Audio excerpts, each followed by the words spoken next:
Assalamualaikum warahmatullahi wabarakatuh. Salam jumpa. Sejahtera semua ya buat kita semua.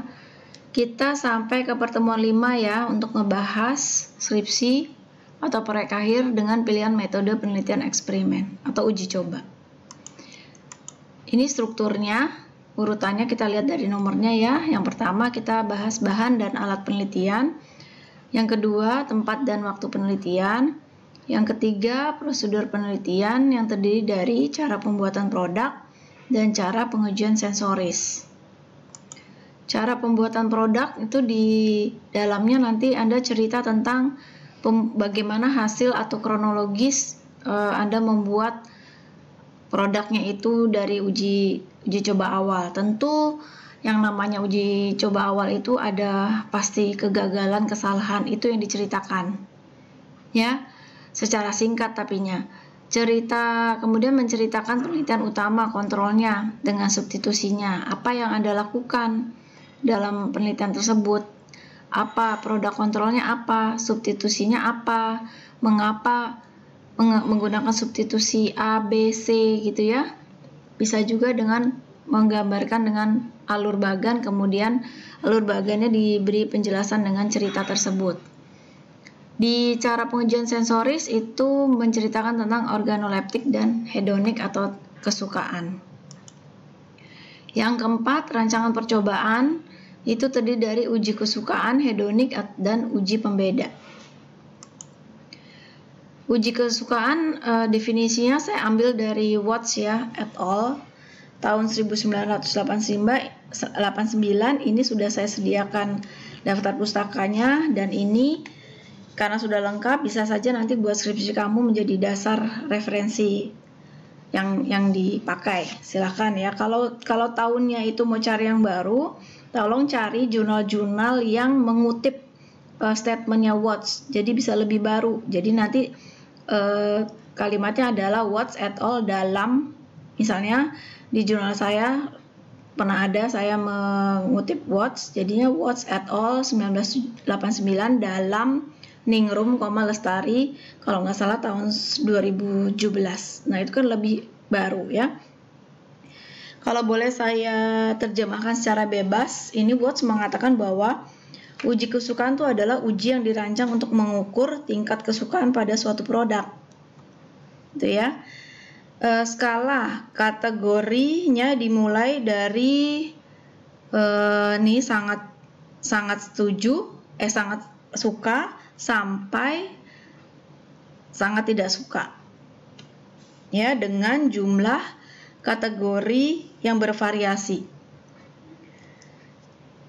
Ini di sini dikatakan panelis menunjukkan tingkat kesukaan mereka untuk setiap sampel dengan memilih ya kategori yang sesuai menurut mereka.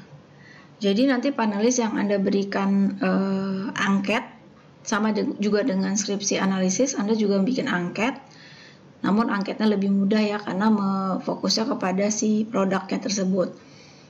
Ya nanti si panelis akan mengisi jawaban tertutup yang sudah Anda sediakan, yaitu ya range-nya antara sangat suka sampai sangat tidak suka terhadap produk tersebut ya. Oke, uji pembeda. Uji pembeda itu merupakan bagian dari uji organoleptik, di mana selain uji pembeda itu ada dua lagi, yaitu uji deskripsi sama uji afektif. Nah, di skripsi stylenya STP hanya mau menganalisis dari uji pembeda saja. Uji deskripsi sama uji afektif tidak digunakan. Dalam uji pembeda digunakan untuk menetapkan apakah ada perbedaan sifat sensorik atau organoleptik antar dua sampel, yaitu kontrol dan perlakuan. Meskipun dapat disajikan sejumlah sampel, tetapi selalu ada dua sampel yang dipertentangkan, yaitu tadi kontrolnya atau resep utamanya sama resep modifikasinya. Nah, perlakuan yang dilakukan di resep keduanya istilahnya itu bisa lebih dari 1, 2, 3, bahkan ya tidak ada batasnya. Namun di STP Trisakti stylenya adalah biasanya 3 perlakuannya ya. Uji ini juga digunakan untuk menilai pengaruh beberapa macam perlakuan modifikasi proses atau bahan dalam pengolahan pangan suatu industri. Ya, dimodifikasi dari kontrolnya tadi. Oke ya, namanya ini outputnya adalah perlakuan akhirnya ya. Atau untuk mengetahui ada perbedaan atau persamaan antara dua produk dari komoditi yang sama.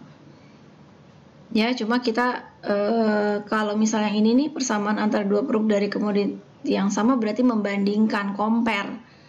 Ya, tapi di STP mintanya adalah yang untuk mengetahui adanya perbedaan. Jadi, agar efektif, sifat atau kriteria yang diujikan harus jelas dan dipahami panelis. Keandalan atau reliabilitas dari uji pembeda ini tergantung dari pengenalan sifat mutu yang diinginkan atau tingkat latihan panelis dan kepekaan masing-masing panelis. Nah, makanya nanti ada teori selain Susiwi yang menyatakan seperti ini, Winnie Pujiati juga menyatakan bahwa panelis yang dipilih untuk menguji produk itu haruslah mempunyai kriteria tertentu. Anda tidak bisa sembarangan, idealnya ya, tidak bisa sembarangan menunjuk misalnya saya untuk menguji uji coba produk Anda. Kenapa nggak bisa saya? Pertama, saya nggak punya pengalaman sebagai panelis misalnya.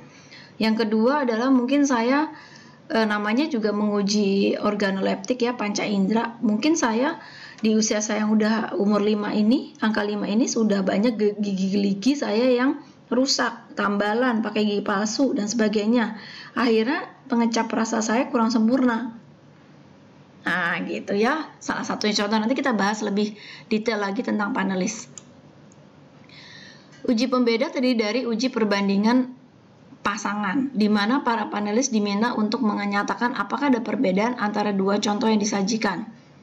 Atau bisa dikatakan uji duo trio, di mana ada 3 jenis contoh, 2 sama, 1 berbeda. Disajikan dan para panelis diminta untuk memilih contoh yang sama dengan standar. Uji lainnya adalah uji segitiga yang sama dengan uji duo trio tetapi tidak ada standar yang telah ditentukan dan panelis harus memilih satu produk yang berbeda. Itu ya, ini prinsip dari uji pembeda.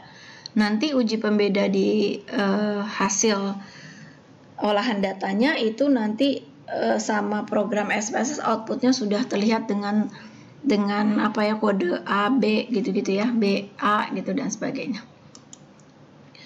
Nah, ini contoh tabel dari uji kesukaan, misalnya aroma, terus definisi operasionalnya, karena kesukaan tuh dilihat dari organoleptiknya dipilih aroma, maka skala pengukurannya suka nggak sama ininya apa kesukaannya ya tadi ya oleh Watts diberikan kategori tingkatannya seperti ini.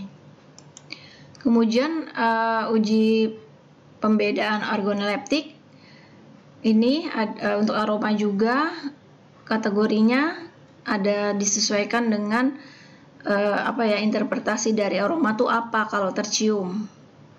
Oke, ini ada teorinya ya, nanti menyusul di slide berikutnya. Yang kelima urutannya adalah kita menganalisis data.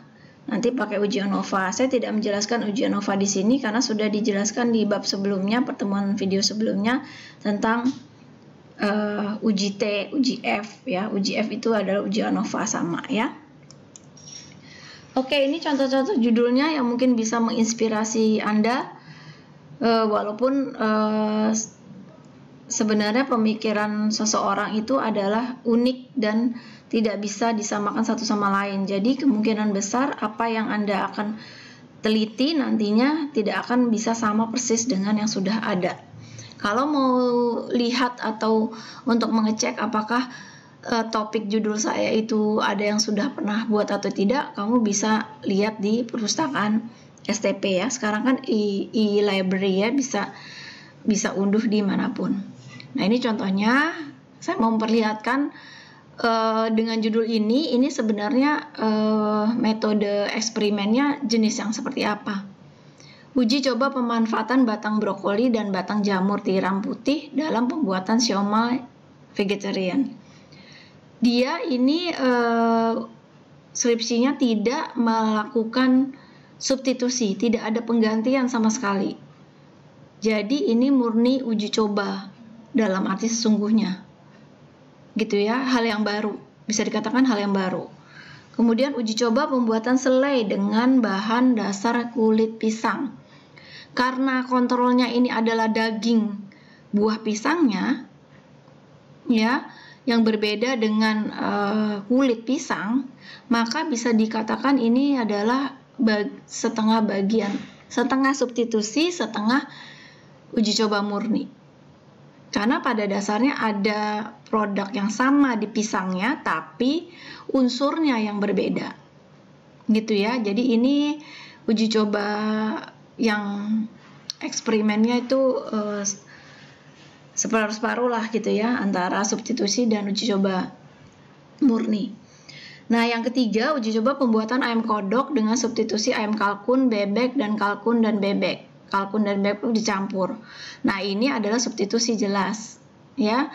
Karena ayam kodok dasarnya memang ayam, ya. Dia ayamnya tetap dibikin sebagai perbandingan. Nanti dibandingkan dengan orang lebih suka yang ayam, yang kontrolnya yang kalkun, bebek, atau dicampur kalkun dan bebek. Gitu ya. Jadi nanti ini judul-judul sebagai contoh aja, mudah-mudahan bisa menginspirasi dan membuat Anda beride di kemudian hari ya untuk persiapan skripsinya. Oke, ciri-ciri penelitian eksperimen saya lanjutkan di video berikutnya ya. Sampai jumpa.